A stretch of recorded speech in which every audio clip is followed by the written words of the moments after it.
अस्सलाम वालेकुम रहमतुल्लाहि व बरकातुहू। आज का ये वीडियो हज़रत ख्वाजा मोइनुद्दीन चिश्ती अजमेरी रज़ियल्लाहु ताला अन्हु के नाम से मौसूल है। और आज के इस वीडियो में इंशाअल्लाह आपको बताऊंगा कि हम ख्वाजा मोइनुद्दीन चिश्ती अजमेर रज़ियल्लाहु ताला अन्हु को जानते तो है, लेकिन कुछ वीडियोस मैंने बनाए थे जो उनके सलासिल के ऊपर थे कि गरीब नवाज का सिलसिला कहाँ से शुरू हुआ, कैसे, मतलब वो हम लोग आगे के वीडियोस में देखेंगे। और अगर उसकी लिंक आपको चाहिए तो डिस्क्रिप्शन में मिल जाएगी। इंशाल्लाह पूरे सिलसिले में जितना हो सकता है उसकी मैं मालूमात दूंगा। तो इस वीडियो में हम लोग बात करेंगे हज़रत ख्वाजा के वालिद गिरामी के बारे में। ये बहुत लंबी गुफ्तगू नहीं होगी, लेकिन सिर्फ एक वाक़या बताकर आपको ये याद दिलाने की कोशिश करूँगा, ये बताने की कोशिश करूँगा कि हज़रत ख्वाजा गरीब नवाज़ के जो वालिद गिरामी है वो भी बहुत बड़े वली, बहुत बड़े सूफ़ी और बहुत ही अपने वक्त के पाए के बुज़ुर्ग थे। और अल्लाह तबारक व तआला ने आपको बहुत बड़ा कमाल, बहुत बड़ा एजाज़ अता फ़रमाया था। और दूसरा इस सवाल का भी जवाब मिलेगा कि ख्वाजा को संजरी क्यों कहा जाता है। तो आइए सबसे पहले शुरू करते हैं आपके वालिद गिरामी के नाम से। तो जब हज़रत ख्वाजा मोइनुद्दीन चिश्ती अजमेरी रहमतुल्लाह अलैह के वालिद गिरामी की जवानी का आलम था, उस वक्त जो बहुत बड़ा बादशाह था उसने अपने एक भाई को भेजा जिसका नाम था संजर, उसका नाम संजर था। तो उसने भेजा कहीं पे, जब बगावत बहुत ज़्यादा हो गई लिहाजा वो निकला और निकल कर इराक़ या ईरान की जानिब वो निकला। रास्ते में वाक़या ऐसा पेश आया कि उसकी पूरी फ़ौज को, यानी संजर की पूरी फ़ौज को वबा ने घेर लिया। अब वबा की बीमारी ऐसी ख़तरनाक होती है, जिस तरह आजकल जो बीमारी चल रही है उससे भी ज़्यादा ख़तरनाक, नाम की नहीं बल्कि यूँ समझ लीजिए कि अगर 5,000 का या 50,000 का लश्कर हो, किसी एक को भी लग जाए तो इसके बाद पूरे लश्कर में वो चीज़ फैल जाती है, वो बीमारी फैल जाती है। और मौत के अलावा किसी हकीम के पास उस टाइम में भी कोई दवा नहीं थी और आज के टाइम में भी कोई दवा मौजूद नहीं है। लिहाजा जब उसके लश्कर के अंदर वो बीमारी फैली तो उसने क्या किया, जंगल और बयाबान में अपना डेरा डाल दिया और वहीं पर अपनी मौत का इंतज़ार करने लगे। हकीमों की सारी कोशिशें बेकार रही, लिहाजा वो वहीं पे रुक गया कि कहीं अगर हम लोग बस्ती में जाएंगे तो कहीं बस्ती वालों को, या शहर में जाएंगे तो शहर वालों को भी ये वबा की बीमारी न लग जाए। और आप बखूबी जानते हैं कि किसी भी बीमारी का इलाज किसी के पास हो ना हो, अल्लाह के वली के पास ज़रूर होता है। लिहाजा वो लोग इंतज़ार करने लगे।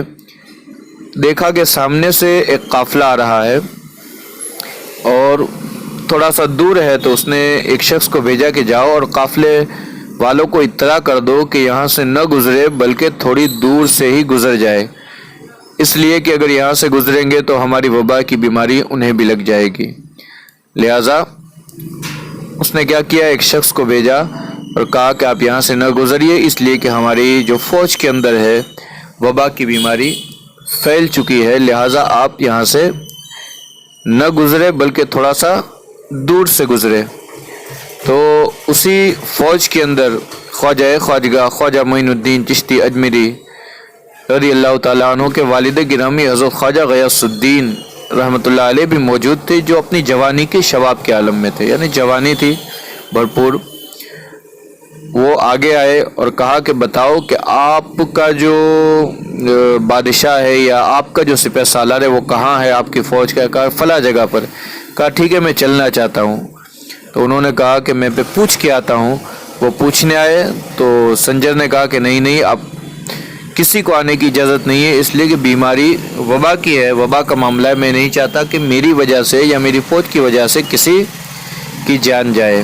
वो वापस आया, कहा कि वो जाना मुनासिब नहीं है और हमारे जो सिपह सालार है वो भी मना फरमा रहे हैं। आपने कहा कि ठीक है, मैं जान तो नहीं सकता, लेकिन मेरा एक काम करो। कहा कि बताएं क्या काम करना है। تو کہا کہ یہ میرا جو مشکیزہ ہے وہ مشکیزہ لے کر جاؤ اور اس کے بعد اس مشکیزے میں سے تمام کو پانی پلاؤ اور بس اتنا کام کر دو۔ انہوں نے کہا کہ ٹھیک ہے۔ آپ نے مشکیزے کو منہ کو کھولا اور اپنے منہ کے پاس لائے اور اس پانی کو آپ نے پی لیا، یعنی وہ پانی آپ کی دہن مبارک سے، منہ مبارک سے اس کو شفایاب کر دیا۔ لہٰذا اس کے بعد جب وہ گیا اور پہلے بادشاہ کو، سنجر کو پلایا، جو ہی پلانا تھا وبا کی بیماری دور ہو گئی۔ اسی طرح پورے لشکر کو پلایا، جو وہ پلاتا جا رہا تھا وبا کی بیماری دور ہوتی جا رہی تھی، یہاں تک کہ پورا لشکر کہ جس کو بڑے سے بڑا حکیم ٹھیک نہیں کر سکا، حضرت خواجہ غیاث الدین رحمۃ اللہ علیہ کے ایک پانی کے پیے ہوئے گھونٹ کے قطرات نے ان تمام کی بیماریوں کو دور کر دی۔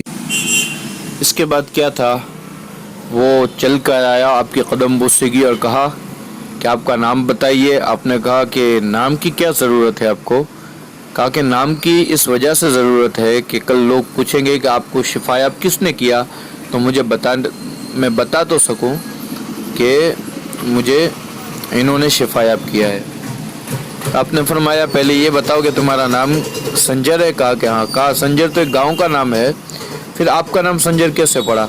کہا کہ بات یہ ہے کہ میرے والد گرامی شہروں کو فتح کرتے ہوئے سنجر کے علاقے میں پہنچے اور سنجر کے علاقے کو فتح کرنا چاہتے تھے، تو وہاں کے جو بااثر لوگ تھے انہوں نے کہا کہ نہیں، ہم لوگ بھی لڑیں گے، لیکن وہ ایک بزرگ جلوہ فرما تھے، تو ان بزرگ نے تمام کو سمجھایا اور میرے والد صاحب کے پاس آ کے صلح کروائی اور بغیر ہی لڑے، بغیر ہی خون بہائے سنجر فتح ہو گیا۔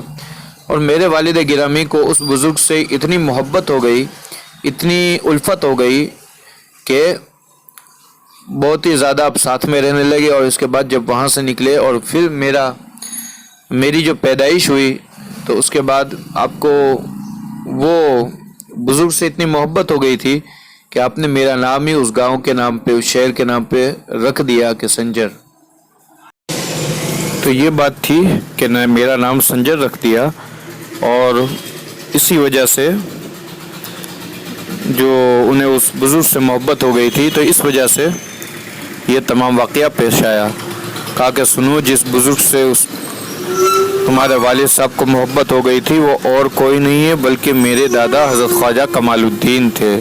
ماشاءاللہ، پورا گھرانہ نہیں، بس اللہ کا ولی، وہاں سے لے کر آپ کے سلسلہ نسب کا کیا کہنا، آپ کے سلسلہ چشت کا کیا کہنا، آپ کے وہاں سے لے کر بڑا پورا گھرانہ ہی سخی ہے۔ تو اللہ تبارک و تعالیٰ سے دعا ہے کہ اللہ تبارک و تعالیٰ ہمیں حضرت خواجہ غیاث الدین رحمۃ اللہ علیہ، ان کے دادا حضرت خواجہ کمال الدین رحمۃ اللہ علیہ سے بھی محبت عطا فرمائے اور ان کا سایہ کرم ہمیں نصیب فرمائے۔